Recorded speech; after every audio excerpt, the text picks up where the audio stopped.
먼저 저기 187페이지를 보시면요. 오늘은 깨달음의 기원에 대해서 우파니샤드 삼매사상의 기원 하나 하고요. 그럼 부처님께서 성도시에 무엇을 깨달으셨는가. 먼저 이것부터 살펴보면요. 법을 보는 사람은 나를 보는 것이며 나를 보는 사람은 법을 보는 것이다. 그래서 상응부 경전에 이렇게 나오는데요. 부다는 성도시의 법을 깨달으셨다. 그럼 무슨 법을 깨달으셨는가?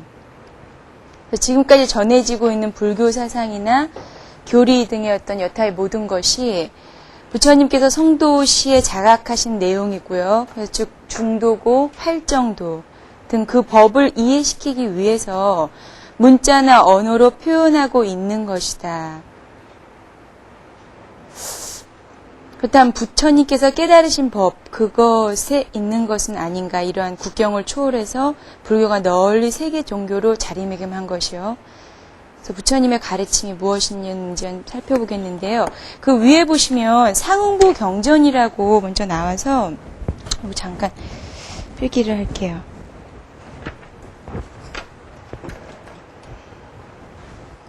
저희가 지금 현재 유일하게 남아있는 경장의 기원은요. 빨리 오부에서 찾을 수가 있어요.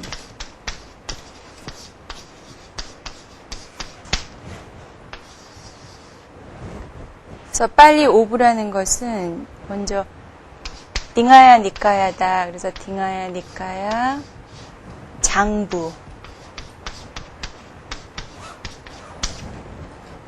저희가 이렇게 인용구로 부처님께서 이런 말씀을 하셨다라는 것을 찾아볼 수 있는 그러한 경전의 근거가 되는 부가 5가지 부, 빨리 오부가 있는데요. 그 중에 첫째가 딩하야 니까야, 그래서 장부다 그러고요. 둘째는 맞지마 니까야, 중부.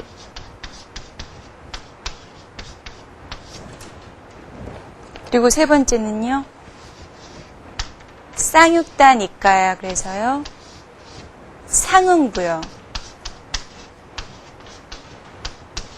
지금 여기도 저희 또 상부 경전에서 이제 뽑은 내용인데요. 그리고 네 번째는 증지부여서 안국다라 니까야, 증지부.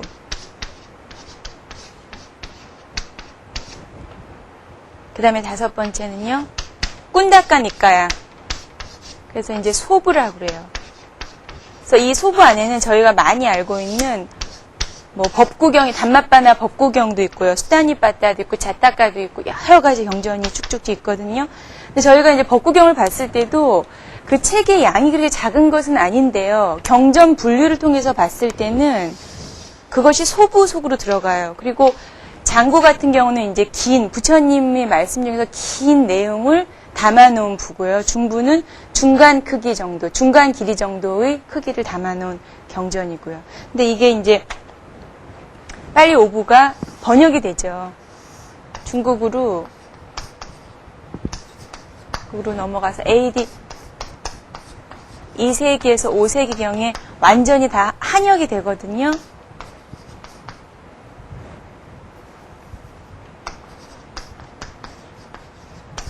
그래서 한역돼서 지금 나온 것이 저희가 알고 있는 장아함이다.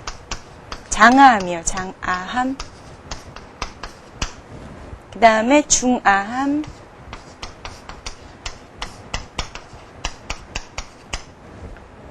그 다음에 증일아함.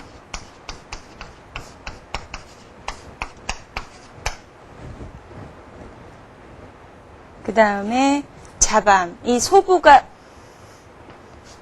작은 것들을 모아놓은 부가 자밤으로 정리가 돼요.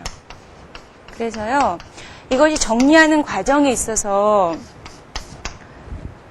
장부를 완전히 다 번역을 해서 장암으로 옮긴 것은 아니고요. 또 상부 중지부를 완전히 다 번역해서 증임 아암으로 옮긴 것은 아니고 점점점 시기가 거쳐가면서 2세기에서 5세기 사이니까요. 이 시기에 어떤 거 다 이렇게 번역이 되다 보니까 나중에 정리를 해서 이렇게 딱 정리가 돼요. 그래서 저희가 알고 있는 한역 사아함이 중국의 한역 사아함이 바로 이러한 빨리 오부에서 그 초본을 두고 번역이 된 것이에요. 기원을 두고 있고요.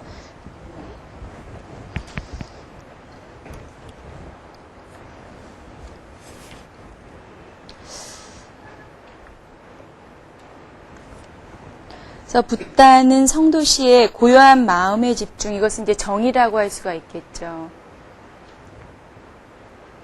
고요한 마음의 집중과 함께 법을 보는 지혜, 곧 해죠. 정해요. 지혜를 깨달았으며 고도의 정신 집중에서 피어난 여실직견을 통해 깨달음을 이루고 해탈을 하게 된다. 그래서 여실직견이라는 것은 있는 그대로의 알미다. 정지다라고 부르는데요. 정지에 대해서 분명한 알미에 대해서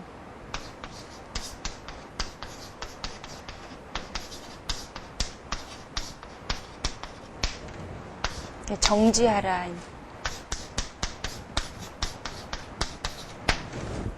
정지하라고 그러는데요. 이것이 원어로 봤을 때요. 빨리어로 봤을 때 쌈자나라고 해요.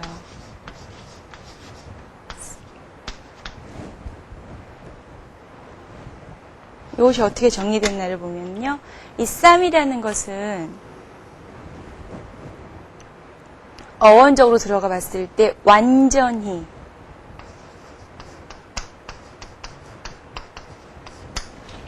그리고 완벽하게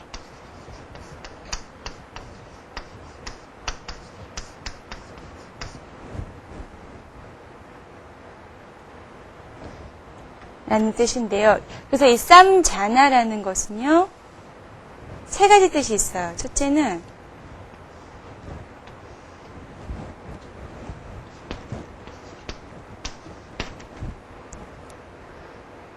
그럼 부처님께서 올바로 알아야 정지하라라고 자꾸 말씀하시는데 무엇이 바로 분명한 알미고 바르게 아는 것인가? 첫째는 올바른 알미다.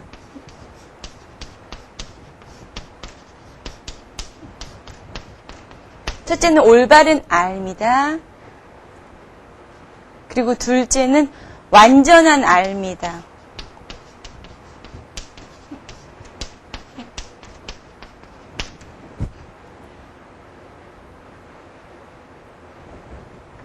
이제 이거를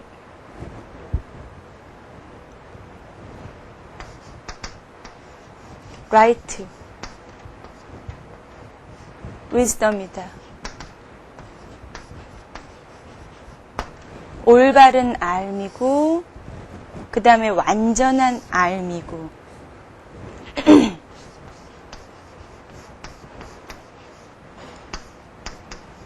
complete wisdom.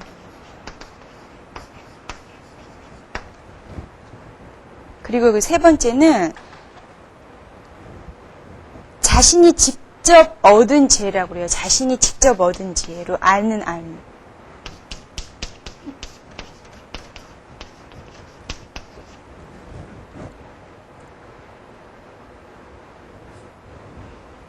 직접 경험에 의해서 아는 알미.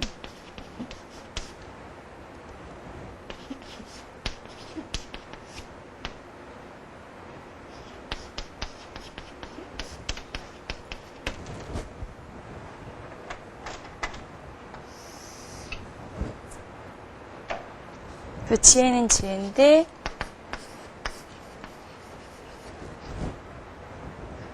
어떻게 얻은 지혜냐?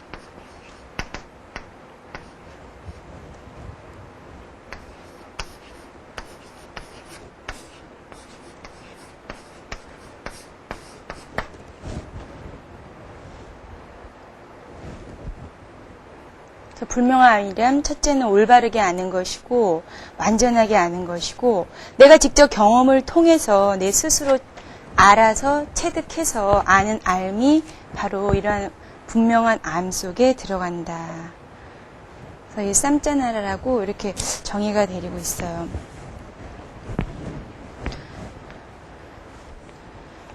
그럼 거기 187페이지에 거기 중간부터 보시면요. 부처님께서 이제 깨달으신 내용에 대해서 이제 쭉 나오고 있어요. 초경에는 부처님께서 깨달음을 이룬 그날 밤 초경에는 전생을 기억하셨다. 그리고 삶의 유전함과 윤회를 깨달으셨다. 돌고 도는 그런 모든 연계의 법을 깨달으셨다. 그리고요. 제2경에는요.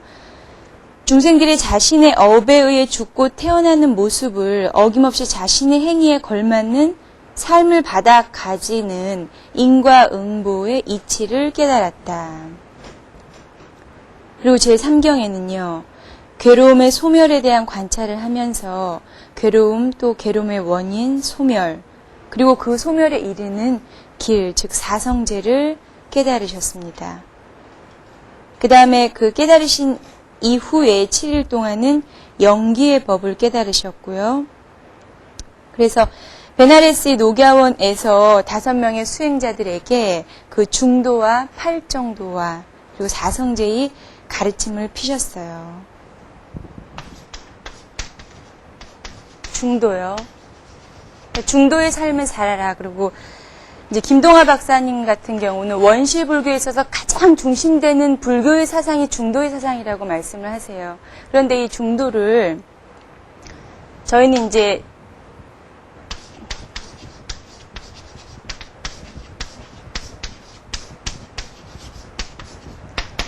영역으로 했을 때 중간의 길이다. 이렇게도 나타내고요. 그러니까 이거 이제 저희가 쉽게 봤을 때는 양극단이 없는 치우치지 않는 길이다.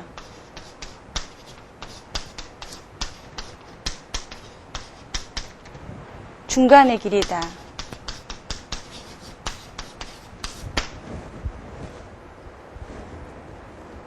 마음에서도 마찬가지겠죠. 어떠한 마음의 이쪽도 아니고 저쪽도 아니고 중간에 평정한 마음의 상태를 중도의 심이라고 그러고요. 그래서 이제 중간의 길이라고 그러고요.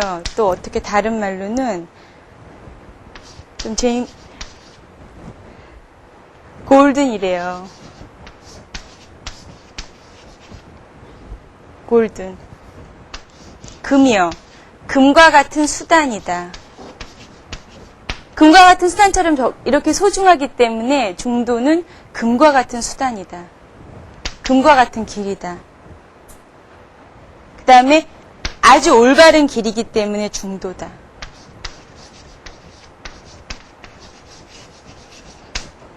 패스다.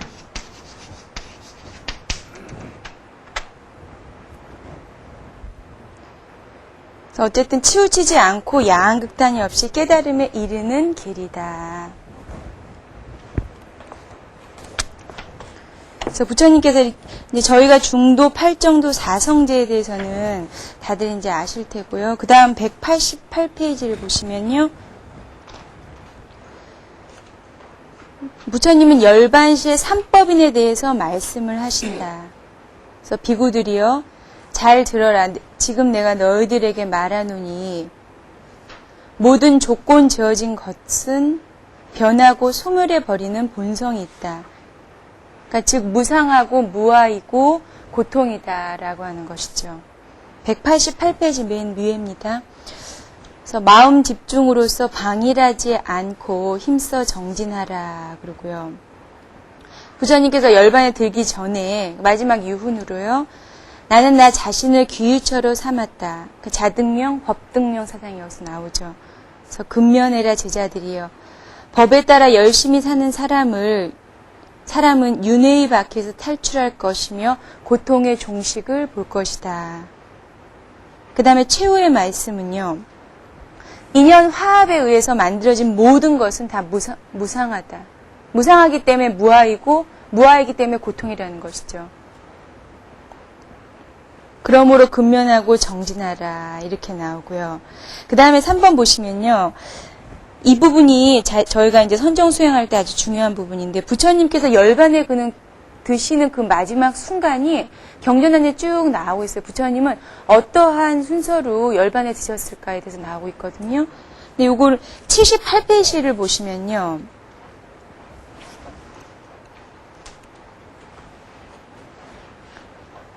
거기 78페이지 아랫단락에 보시면요. 사선을 통해서 부처님께서 이 열반에 들어가시는 모습이 나와요. 그래서 먼저는 완전한 고요에 잠기시면서 초선에 들어가시고요.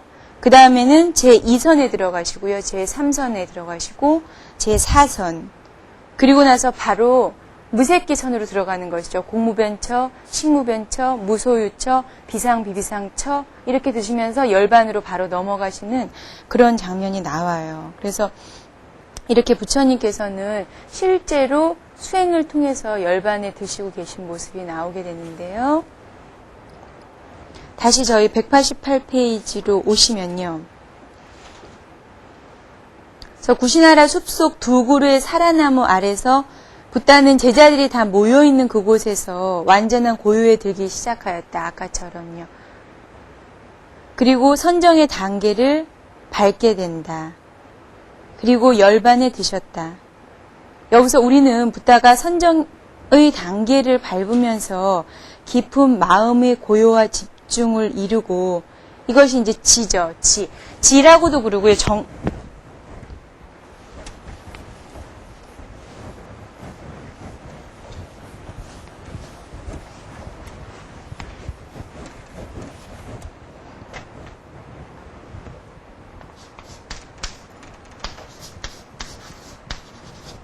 지관이라고도 하고요.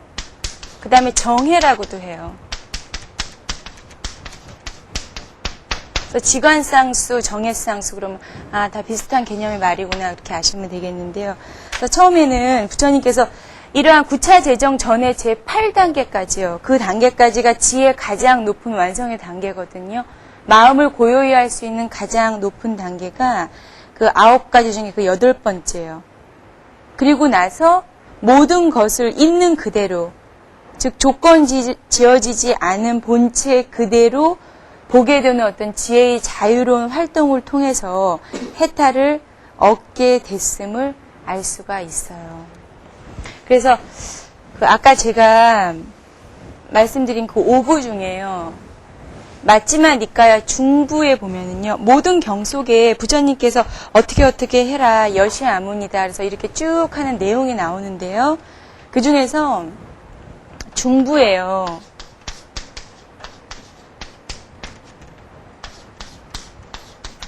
저희가 이제 경을 보게 되면요.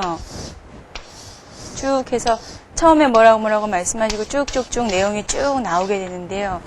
이 중부 111경 안에는 무슨 내용이 나오냐면요. 부처님과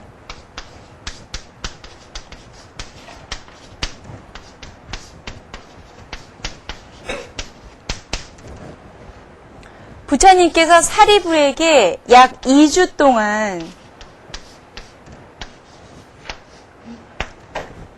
수행을 용맹정진 수행을 하라 그러면서 그 방법을 쭉 가르쳐 주세요. 그래서 이제 부처님께서 가르쳐 주시면서 자세히 이 사리불이 어떻게 부처님 말씀을 잘 듣고 2주 동안 얼마나 용맹정진을 하는가 그걸 이렇게 쭉 부처님이 살펴보시거든요. 그런데 부처님께서 이 경 중에 그러세요. 내가 2주 동안 사리불이 어떻게 수행을 했는지를 쭉 살펴보니까 사리불은 이와 같이 수행을 했다. 어떻게 수행을 했느냐를 보면요.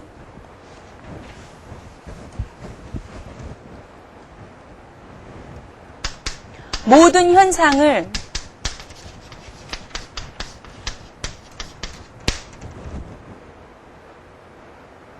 일어나는 그대로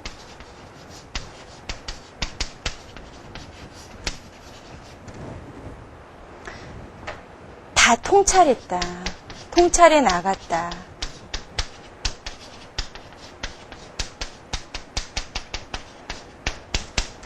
요 말이 참 의미가 있는데요. 모든 현상, 내가 지금 하고 있는 모든 일이라든지 내가 지금 숨쉬고 있는 거라든지 내가 지금 글씨를 쓰고 있는 이 손이라든지 제 모든 현상을요 하나하나 놓치지 않고 사리불이 다 제대로 통찰을 하고 계시다. 이렇게 말씀을 하시고 계세요. 그래서 이것을 통해서 점점점 아까 말씀드린 대로 사선정에 드시고 그 단계를 차례차례 밟으시면서 각 선정의 단계마다 끊어야 할 번뇌의 단계가 있거든요. 그 단계를 모조리 하나하나 다 끊으시면서 제대로 수행에 들어가신다. 이런 말씀이 이 중부경에 나와요. 그래서 부처님도 그렇고 또 부처님의 제자도 그렇고 이러한 선정의 단계를 밟으면서 열반에 들어가시는 모습이 쭉 보이고 있거든요. 오늘은 요 부처님이 성도시에 무엇을 깨달았는지에 대해서요. 테마로 봤고요. 저희 본 페이지로 다시 넘어오겠습니다.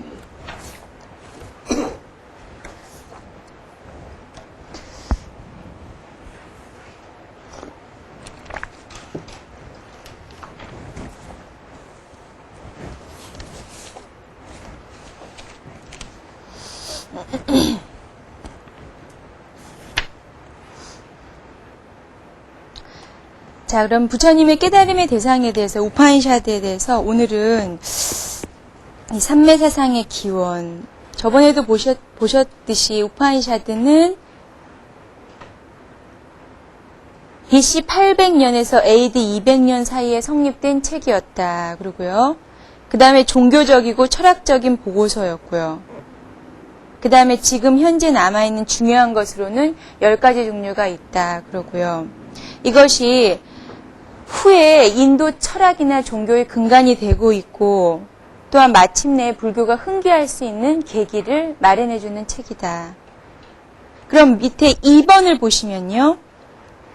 우파니샤드에서 주장하고 있는 근본 사상은 무엇인가를 보면요.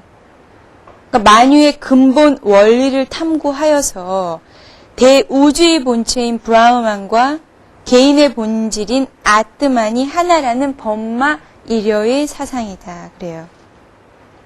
그러니까 대우주의 본체였던 브라흐만, 그 다음에 개인의 본체인 아가 하나다. 그러니까 이것이 이제 선정사상으로 연결이 되거든요. 그 다음에 31페이지 보시면요.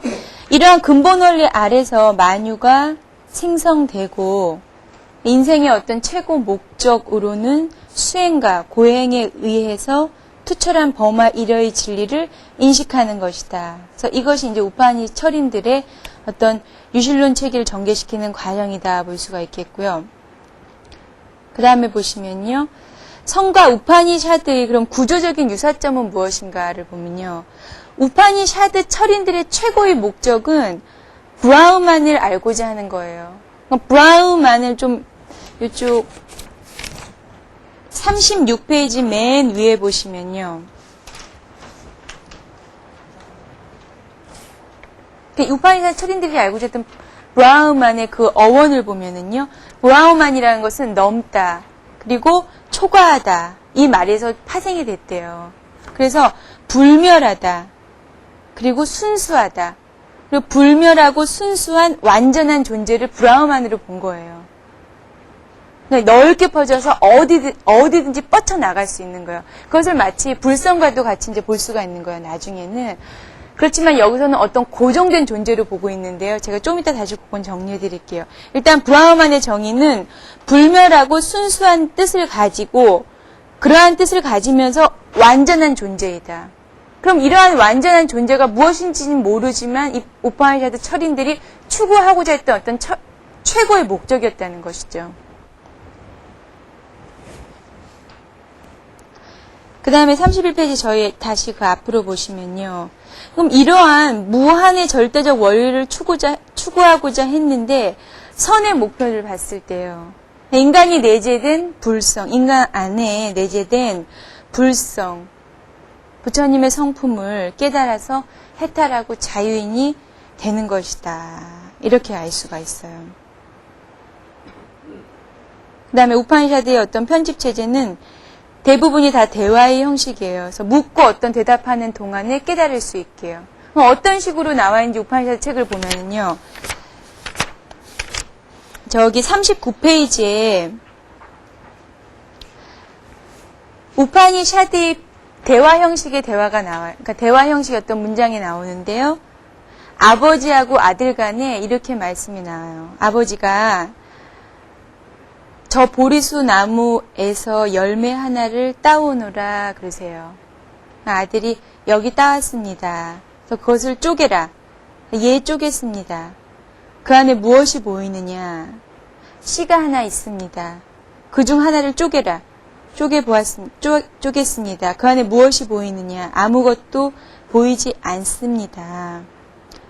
아버지는 아들에게 계속 말했다. 총명한 아들아, 내가 볼 수 없는 이 미세한 것, 이 미세함으로 이루어진 이 큰 나무가 서 있는 것을 보아라. 보이지 않는 것이지만 그것이 있음을 믿어라. 아주 미세한 존재인 그것을 세상 모든 것들은 아뜨만으로 삼고 있다. 그 존재가 곧 진리이다. 그 존재가 곧 아뜨만이다. 그것은 바로 너다. 슈베타케뚜야 이렇게 나와요. 그래서 이러한 대화를 통해서 진리를 깨닫게 하시는 방법이 계속 나오고 있어요. 근데 여기서 말하는 진리는 부처님께서 이 진리는 올바른 진리가 아니다라고 말씀을 하시거든요. 그럼 왜 아닌가를 또 이제 어떻게 부처님은 왜 아니라고 했을까?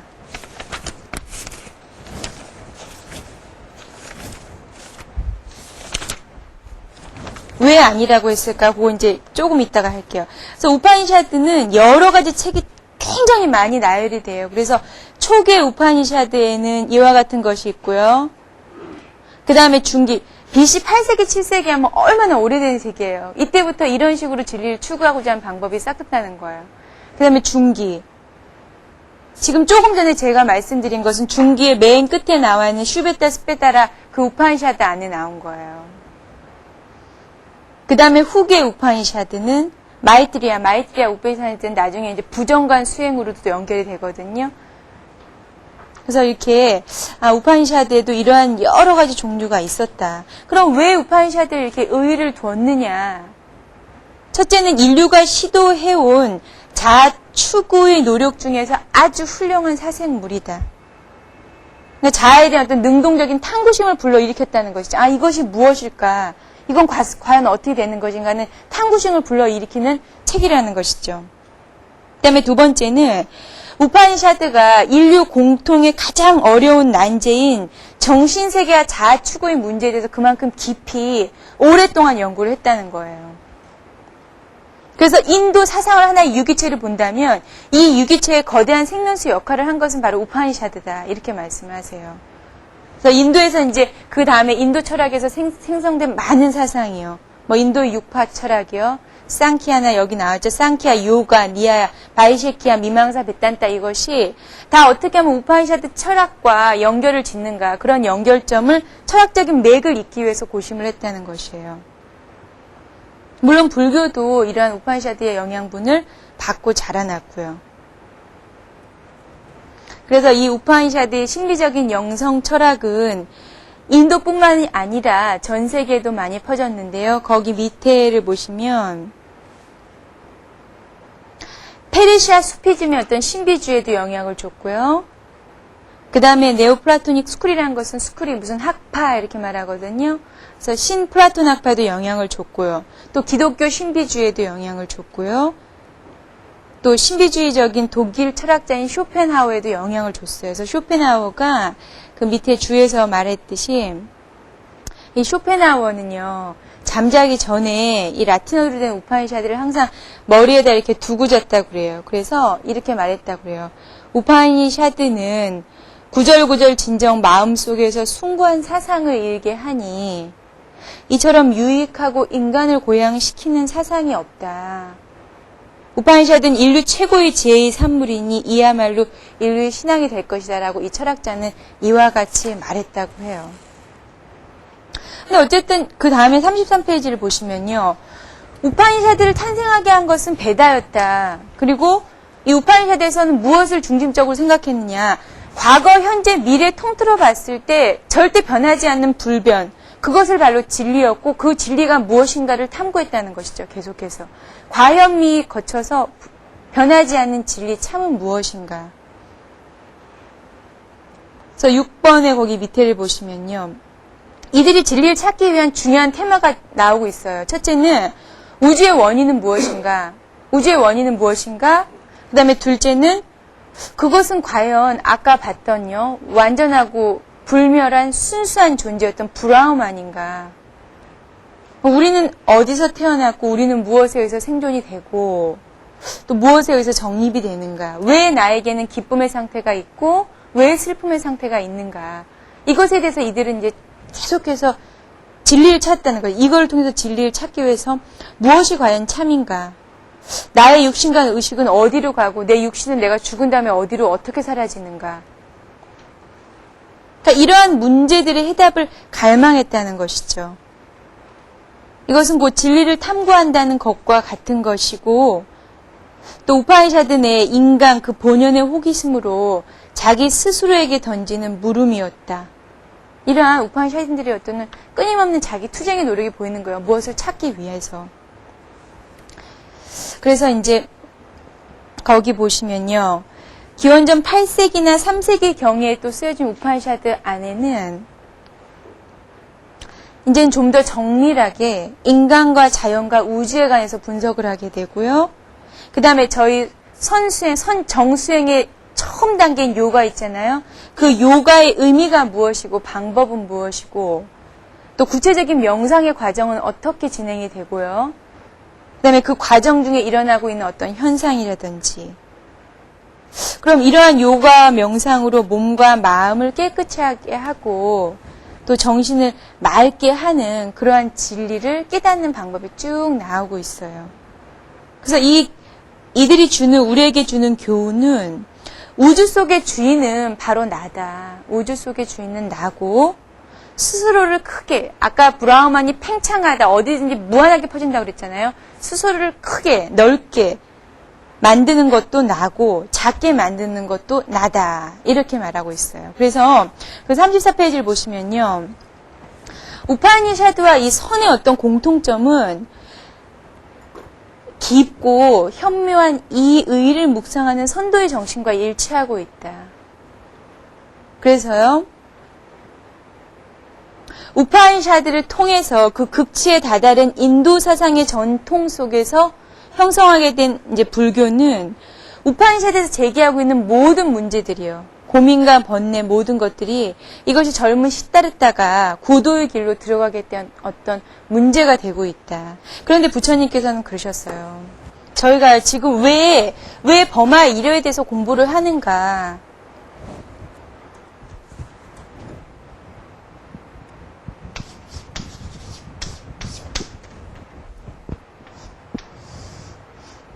부처님께서는요. 여기서 말하고 있는 우파니샤드에서 말하고 있는 범이요. 최고신이죠.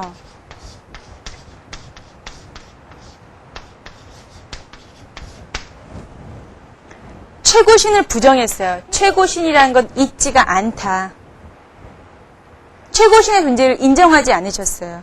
그리고 또한 이 우파니샤드나 인도 고대의 철학자들이 모두 주장하고 있는 영원 불멸하다고 주장하고 있는 나예요. 나. 이것이 이제 아죠. 나도 부정하셨어요. 최고신이란 고정불명한 것도 없고 그 다음에 나라고 하는 고정된 상태의 존재도 없다. 인도 사상에서는 이것이 공통적인 어떤 일반적인 사상이었었는데 그 당시까지는요. 그럼 부처님께서는 나에 대해서 어떻게 말씀을 하셨을까? 나. 사실 저희가 무아라고 계속 말하지만 얼마만큼 나를 벗어난 생활을 하고 있는가? 나를 초월한 생활을 하고 있는가? 적어도 우리가 종교적인 삶을 살고 있는 한 나를 초월한 생활을 해야 되는데요. 과연 내가 무아의 삶을 얼마나 살고 있는가? 그걸 생각해 봤을 때요.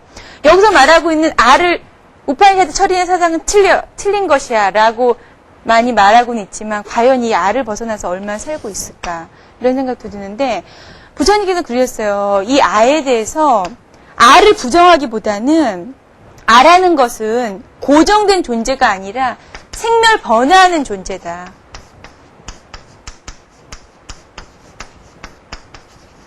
생멸 변화하는 현상이다.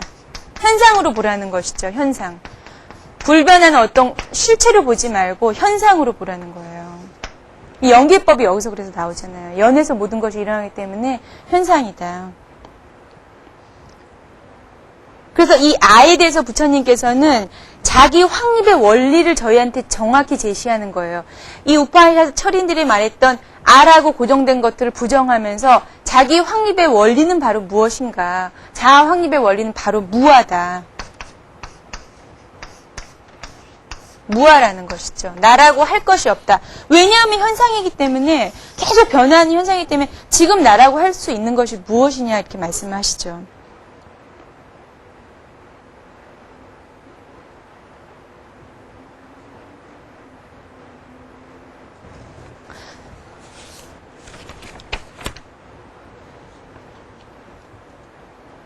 그럼요. 또 이제 다른 의문이 드는 게 그러면 부처님께서 이렇게 범도 부정하였고 아도 부정하였는데 그럼 우리가 왜 범아 이려에 대해서 지금 공부를 해야 되는가? 그것이 또 이제 의문점인데요. 바로 지금 저희가 공부하자고 하는 것은 그런 내용이죠. 인도의 고대 철인들이 계속해서 추구해왔던 과연 완전하고 순수한 어떻게 보면은 부처님께서 그러셨어요. 범과 같은 그런 실체가 되지 말고 범행을 하라고 그랬거든요. 범과 같은 행을 하라고 그랬거든요. 그럼 이 범과 같은 최고신과 같은 행동을 하기 위해서 추구했던 그 프로세스 과정이 뭐냐는 것이죠. 그 인도 철인들이 이러한 범을 알기 위해서 완전히 깨달음을 얻기 위해서 추구했던 그 과정 속에서 일어났던 어떤 그러한 내용들이 무엇인가를 저희가 알자는 거고요. 아도 마찬가지예요. 지금 부처님께서는 무아라고 그 당시에 규정을 하셨지만 예전부터 있었던 인도 사상가들이 아라는 것을 정의하기 위해서 어떻게 끊임없이 노력을 했었던가 그것에 대해서 이제 여기서 저희가 지금 할 내용이에요.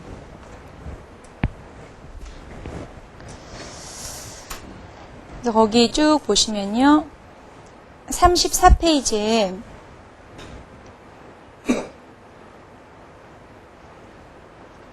예, 그래서 거기 두 번째 불교와 우파니샤드에서 이러한 여타의 우파니샤드들이 겪고 있었던 범이 무엇이고 아가 무엇이고 최고신이 되고 싶고 아를 초월하고 싶고 이러한 것들이 분명히 젊은 시다르타도 이것을 고민했었다. 그런데요. 그리하여 애착과 증오를 초월하는 평온한 마음 상태가 장려되고 윤회와 업사상 등을 통해서 세상과 우주를 이해하는 사상적인 기반이 마련되게 된다. 우파니샤드의 영향이라는 것이죠. 그래서 윤회와 업, 또 아트만에 대한 무아 사상, 이것이 불교에 있어서의 우파니샤드에 대한 입장이다. 열방, 고우 등의 사상을 볼 때도 여러 가지로 유사점이 많이 보인다. 그런데 그 밑에 이제 3번을 보시면요. 이들이 그렇게 완전한 존재로 갈망을 했던 그러한 범이 어떻게 진행이 되는지를 보면요. 거기 3번에 범아 이려, 즉 아떼만과 브라흐만이 같다. 범아 이려의 사상은 무엇이며 이것이 후에 어떻게 선의 가계 구조로 도입되는가를 보면요. 그 다음에 35페이지 보시면요.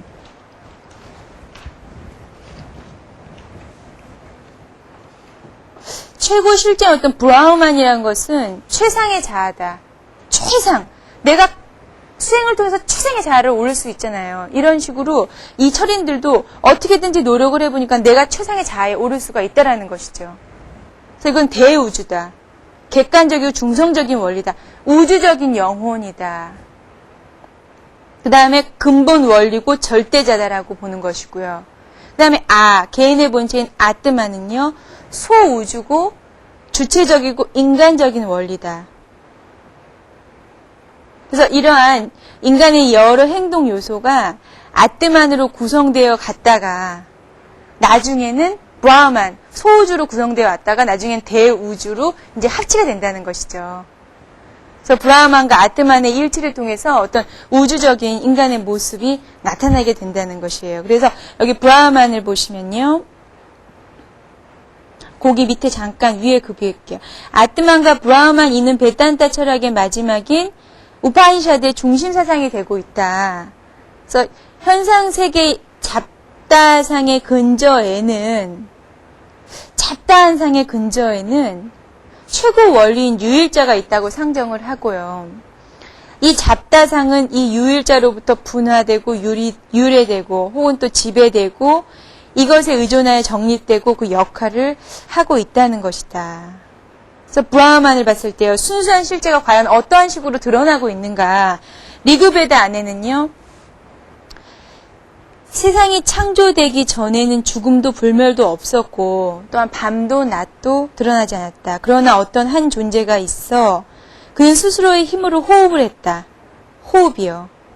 호흡을 했으면 그 외에는 아무것도 없었다. 이제 호흡을 하면서 마음이 고요해지니까 대우주로 어떻게 퍼쳐지는 어떤 느낌을 받았었나 봐요. 그 다음에 보시면요. 우파니샤드 안에서는요. 실로 태초에 이 세상에는 브라흐만이 있었다. 그는 단지 그 자신만을 알았다. 나는 브라흐만이다. 그로 말미암아 브라흐만은 모든 것이 되었다. 브라흐만을 깨닫는 신은 누구나 실제로 브라흐만이 되었다. 이렇게 나와서요. 여기서 이제 나 자신이 브라흐만임을 안 후에는 브라흐만은 모든 것이 실제로 되어가는 과정이 보여요. 이것은 마치 무엇과도 같냐면요. 선에서 저희가 이제 불교에서도 내 마음 안에 불성이 있다는 걸 알게 되면 부처님과 같이 될 수 있는 그러한 맥락과 같은 거예요. 그래서 브라흐만은 마치 깨달음이나 어떤 진리를 나타내는 것으로 보이게 되는데요. 이제 여기서 이제 호흡이라는 말이 자꾸 나오는데요. 그 다음에 2번 보시면요. 인간의 욕망이 해탈되었을 때 브라흐만의 세계에 도달한다라는 말이 나와요. 그래서 가슴에 있던 욕망들이 모두 다 해탈되었을 때 그때 죽음을 면하지 못하는 운명이 불멸이 된다. 거기에서 브라흐만에 도달한다. 즉 거기에서 순수의 완전한 존재에 도달한다. 이렇게 나오는데요. 저희가 이제 욕망에 대해서 잠깐 보면요. 페이지 163페이지 보시면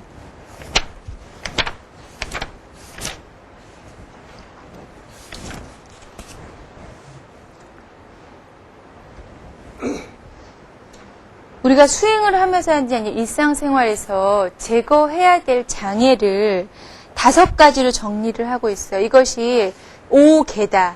왜 5개라고 그러냐면 개가 덮을 개자거든요. 마음이 밝은 빛을 덮고 은닉하게 하고 자꾸 숨게 하기 때문에 5개라고 그래요. 근데 이 5가지 5개가 첫째는 감각적인 욕망이고요. 탐욕이고요. 두 번째는 성내고 악이 있는 마음이요. 그 다음에 세 번째는 혼침과 무기요. 이렇게 졸려워서 왔다 갔다 하는 거예요. 혼침과 무기고요. 네 번째는 불안정감과 걱정이에요. 그런데 여기 세 번째 제가 지금 말씀드린 거에 있어서 이것은 혼침과 무기는 잠자는 거하고는 절대 다른 거래요. 잠자는 거는 아니고 정신이 흐리멍텅한 상태. 장애가 많이 껴서 흐리멍텅하게 무엇을 판단해야 될지 이것을 해야 될지 저것을 해야 될지 모르는 흐리멍텅한 상태가 이거래요. 졸려온 건 몸이 피곤해서 졸려온 것이고요. 예, 요거는 제가 이 부분 할 때 다시 할게요. 거기 보시면요. 장애에 대해서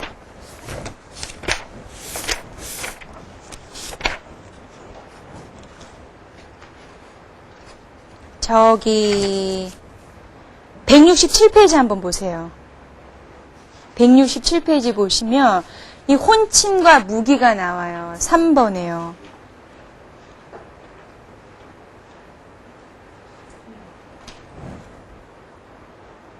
그래서 요 부분 가서 이제 여기서 나오죠. 무기란 것은 약간 무기력한 어떤 의식을 말하는 거거든요. 근데 그것은 요 부분에 다시 정확히 이제 다시 쭉 한번 하겠고요. 어쨌든 이렇게 욕망이 5개로 정리가 될 수가 있다. 그런데 이러한 욕망에서 해탈돼야지만 이 사람들은 브라흐만의 세계로 이룰 수 있다라고 생각하는 거예요. 좀 더 완성되고 순수하고 어떤 존재에 다가갈 수가 있다. 그 다음에 37페이지 보시면요. 브라흐만을 또 어떤 식으로 표현했냐. 첫째는 생명이다. 그 다음에 둘째는 기쁨이다. 우리 정에 들 때 있잖아요. 수행에 들 때 정에 가장 가까운 근인이 뭐냐면요. 기쁨이래요. 행복한 마음, 슈카. 그냥 이렇게 행복한 마음이 들 때 정에 들기가 가장 쉽대요.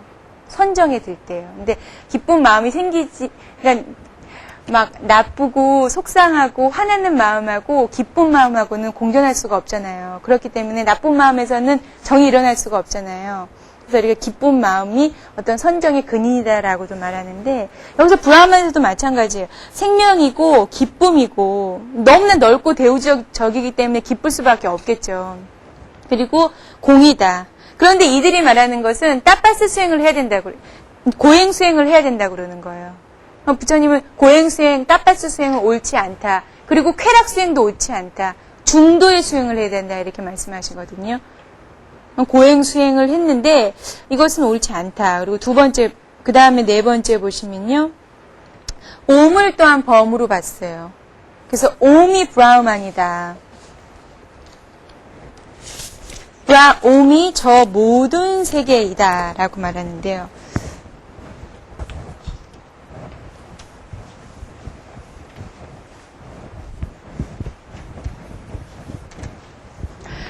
아니 작년 이맘때가 이렇게 더웠나요?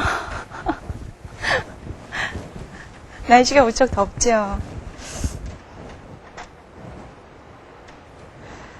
그래서 옴은 범이다. 그래서 옴은 브라흐만이다. 옴이요.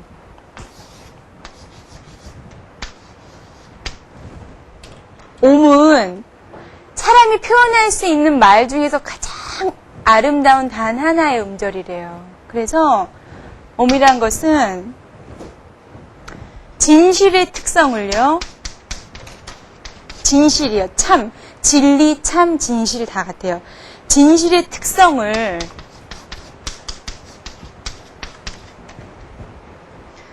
하나의 음절로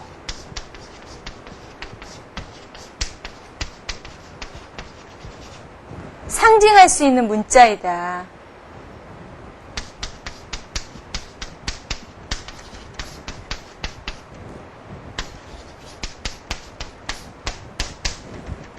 무언진 모르지만 진실이라고 생각하는 어떤 진리라고 생각하는 특성을 하나의 음절로 상징할 수 있는 문자가 바로 옴이다. 그래서 이것은 매우 신성한 억구이다. 만물의 정수이고 만물의 생기이고 또한 정명이다. 그래서 옴을 명상하는 것은 곧 자연계의 정령과 나의 정령을 명상하는 것이다 라고 이 우파니사드 철인들은 말을 한 거예요. 그래서 옴 명상도 이렇게 요가에서는 하고 있거든요. 요가 수행 행법 중에 옴 명상이라는 것도 있는데요. 이런 식으로 이제 브라흐만이 표현이 되고 있어요. 그 다음에 보시면 진실, 지혜, 무한이다. 넓게 붙여서 존재하고 있기 때문에요. 범이다. 이렇게 말하고. 그 다음에 지혜란 단어가 나와요. 모든 이러한 것들은 지혜에 의해서 인도되고 지혜에 의거한다. 브라흐만은 지혜이다. 이런 말이 나오고요. 그 다음에 6번 보시면 분별을 내지 않고 평등하게 보는 불의의 사람을 또한 범으로 보고 있어요. 어떠한 분별심을 내지 않고 평등하게 보는 사람, 이것이 바로 범으로 가는 사람이다. 브라흐만으로 가는 사람이다. 라고 이렇게 얘기가 나오고 있고요. 그 다음에 38페이지를 보시면요. 그 다음에요. 성과 우파니샤드를 봤을 때 찬도가의 우파니샤드에서는 이 어떤 선적인 요소가 굉장히 많이 나오게 되는데요. 개인에 관해서는 마음이요. 마음을 범으로서 숭배해야 한다는 표현이 여기서 나타나게 돼요. 이 마음을 범과 같이 숭배한다. 그래서 마음과 부처와 또한 중생이 이 세 가지가 다 차별이 없다라고 하는 개념과 매우 유사한 것이고요.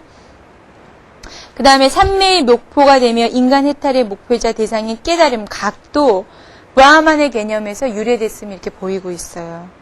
그런데 이 우파니샤드 철인들도 귀머거리가 절대로 아름다운 소리 들을 수 없듯이 눈 장님이 아름다운 색깔을 볼 수 없듯이 우파니샤드 철인들도 브라흐만이란 개념을 찾고자 했지만 그래 브라흐만을 도대체 어떻게 언어로 표현해야 되나 고민을 한 거예요. 그래서 여기서도 말로써 표현되지 않는 것, 말로써 어떻게 표현되지 않지만 그것과 함께 이제 말이 표현되는 것. 그것을 실로 브라흐만으로 알아라. 왜냐하면 브라흐만이라는 것은 보통 인간의 지혜 속에 있지 않고 그보다 훨씬 밖에 있기 때문이라는 것이죠. 그래서 그 다음에 이제 깨달음이라는 것도 나와요. 카타 우파니샤드 안에는요. 깨달음에 의해 알았을 때 이것은 바르게 알아진다. 실로 이것은 사람이 발견할 수 있는 불멸이다. 아트만과 함께 사람은 힘을 발견하게 되고 지혜와 함께 사람은 그 불멸을 발견하게 된다. 이렇게 나와요. 그래서 그 다음에 보시면 이제 범이란 것은 대충 이러한 개념이었다라는 걸 알 수가 있겠고요. 그 다음에 아트만을 보면요. 아트만의 원의를 봤을 때 아트만 나요. 범아 할 때 안데 첫째는 이제 숨이다. 그 다음에 호흡이다. 이것이 이제 전환돼서 생기, 생명, 원리, 영혼, 자기 또 자아, 그다음 만물에 내재하는 영묘한 힘이다. 이렇게까지 이르렀고요. 이래서 아트만에 의해서 세계 창조가 이루어졌고 동시에 아트만을 인식해야 된다. 여기 이제 호흡이라는 말이 나왔는데 저희가 거기 142페이지를 보시면요.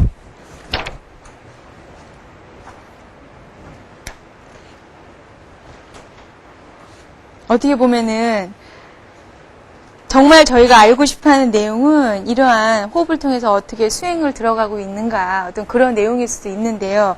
이러한 호흡이라는 날이 여기 아트만에서부터 원의가 되는 거예요. 내가 혼자서 가만히 숲속에서 인도의 문명은 숲의 문명이라고 하잖아요. 숲속에서 가만히 혼자 앉아 있는데 숨을 쉬면서 보니까 마음이 고요해지고 이것이 어떤 소우주적이고 대우주적인 영역까지 넓혀지는 걸 느끼는 거예요. 아 그러면 나라는 것은 이 호흡이라는 것밖에 없지 않는가 이렇게 생각을 한 거예요. 그 당시에 우파니사 철인들은. 근데 이런 호흡이 저희가 나중에는 불교에서 이제 어떻게 호흡에 관한 숙고가 정리가 됐는가를 보면은요. 142페이지 보시면 요것이 이제 아까 처음에 빨리 5부 중에요.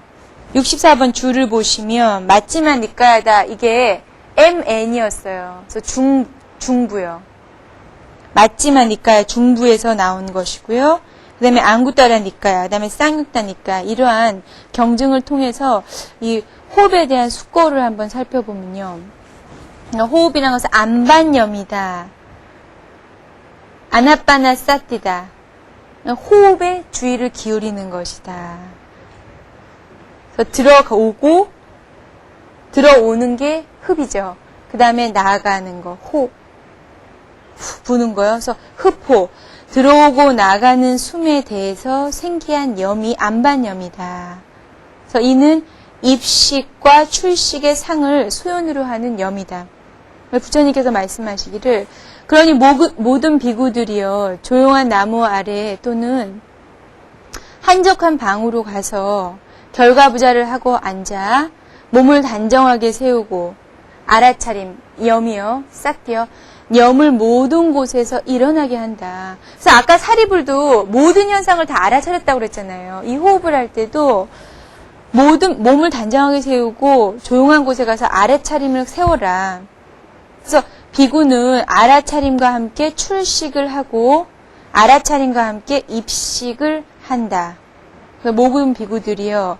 이 안반염을 여러 번 하게 되면 고요함과 순수함에 의해서 편안한 곳에 머무른다. 이미 생겨난 모든 불선업들은 모두 소멸되며 적지에 이르게 된다. 이렇게 말하는데요. 수식가는 여러 가지 수행 주제 가운데 가장 최상의 수행 주제이며 또 모든 부처님, 벽지불, 불제자 등이 수승한 지위를 증득하고 현법 낙주하는 데 있어 가장 직접적인 원인이었다. 그래서 수행자는 안반연 업처를 먼저 잘 지닌 다음에 안반에 의해서 초선, 제2선, 제3선, 제4선을 일어나게 하고 그 선정을 기초로 하여서 재행을 사유하게 된다. 그러니까 재행을 사유한다는 것은 무상한, 모든 건 다 무상한 거고 고통스러운 거고 나라고 할 것이 없다라는 이런 재행을 성찰하게 된다. 그로 인해서 최승가인 아란과이를 얻기가 쉽다. 이렇게 나오는데요. 예, 그래서 호흡에 대해서 잠깐 봤고요. 이제 아뜨만에서 처음은 아뜨만이라고 하는 것은 바로 호흡이다. 이것은 어떤 생명의 호흡이다. 중요한 존재이다. 개인이다. 만물에 내재하는 어떤 영무한 힘이다. 그래서 거기서 봤을 때 40페이지를 보시면요. 브라흐만 곧 우주의 최고 원리는 인간 내적인 자아인 아뜨만을 통해서 알려지게 되고 우주 의식으로 들어감으로써 모든 우주의 존재와 하나가 될 수 있다고 할 때, 모든 우주의 존재와 하나가 될 수 있다고 할 때 아뜨만에 의해서 세계 창조가 이루어졌고 동시에 아뜨만을 인식해야 한다고 하는 사실이 반복해서 강조가 돼요. 그래서 아뜨만이 어떻게 설명이 되는지 보면요. 그 밑에 보시면 태초에 이 세계에는 아뜨만만이 사람의 모습을 하고 있었다. 그는 그 자신 외에 주위에 어떠한 것도 볼 수가 없었고 그는 처음에 나는 이라는 말을 했다. 그때부터 나라고 하는 이름이 생겨났다. 그 결과 오늘날까지 누구에게 말이 걸어졌을 때 그는 먼저 나는 뭐뭐라고 이렇게 말하고 그 다음에 그의 이름을 말한다. 이렇게 됐고요. 그 다음 보시면요.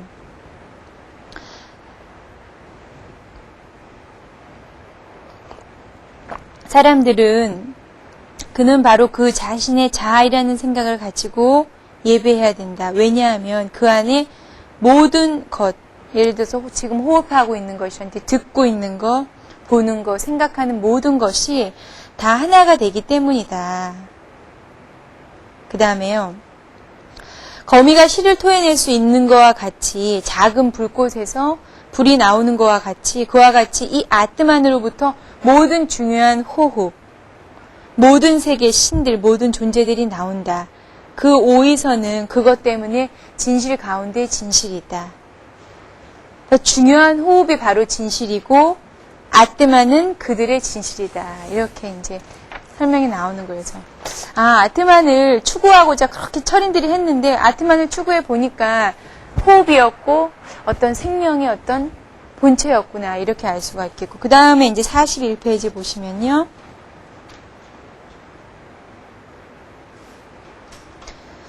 이러한 순질은 고행, 여기서도 또 이제 따파스가 나와요. 고행을 통해서 몸을 움직이지 않고 몸에 이렇게 아픔을 가했을 때만이 정신이 정화된다고 생각을 하는 거예요. 사실은 부처님께서도 그렇게 수행하셨지만 그것은 정신 정화하는 데 도움이 되지 않는다고 나중에 말씀하시는데 여기 우파니샤드에서는 고행을 통해서 순질이 얻어지고 마음은 순결로부터 얻어진다. 그래서 마음으로부터 아뜨만이란 것이 얻어진다. 개인의 본체를 알 수가 있다. 마음으로부터만 알 수가 있잖아요. 막 개인의 본체가. 그래서 아뜨만을 얻은 자는 다시는 돌아오지 않는다. 윤회하지 않는다. 이렇게 말하는 거고요. 그 다음에 보시면 그때 그가 말했다. 나는 호흡의 혼이며 지적인 자아이다. 그와 같이 나를 생명으로서 불멸로서 숭배하라. 생명은 호흡의 혼이다. 호흡의 혼은 바로 생명이다. 호흡의 혼은 실로 불멸이다. 그러니까 이제 호흡하고 아뜨만하고 이제 관계를 한번 생각해 보세요.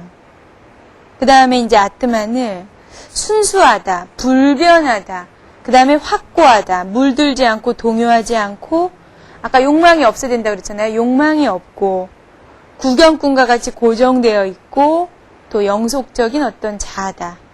그런데 부처님께서는 자아는 영속된 자아, 실체된 자아가 아니다. 현상으로서 자아를 봐야 된다. 찰나멸찰나멸하는 자아로 봐야 된다. 이렇게 말씀하시죠. 그 다음 보시면 여기에서 아뜨만과 진실의 욕망을 발견하지 못하고 간 사람들, 그들에게는 모든 세상에서 자유, 이제 해탈도 자유의 의미가 속하죠. 해탈의 의미 속에 자유, 해방 이런 말이 있어요. 근데 자유가 없다. 그러나 여기에서 아뜨만과 진실의 욕망을 발견하고 간 사람들, 그들에게는 모든 세상에 자유가 있다라고 이렇게 말해요. 그래서 진실로 보는 자, 이 만지는 자, 듣는 자, 냄새 맡는 자, 맛보는 자, 지각하는 자, 모든 것을 다 아는 개인, 그의 거처에는 최상의 불멸의 어떤 아뜨만이 있다라고 이렇게 말씀을 드려하고 있습니다. 그래서 오늘은 범과 아에 대해서 살펴봤고요. 어떻게 부처님께서는 범하고 아하고 일여되는 사상과 다르다는 것을 또 살펴봤습니다.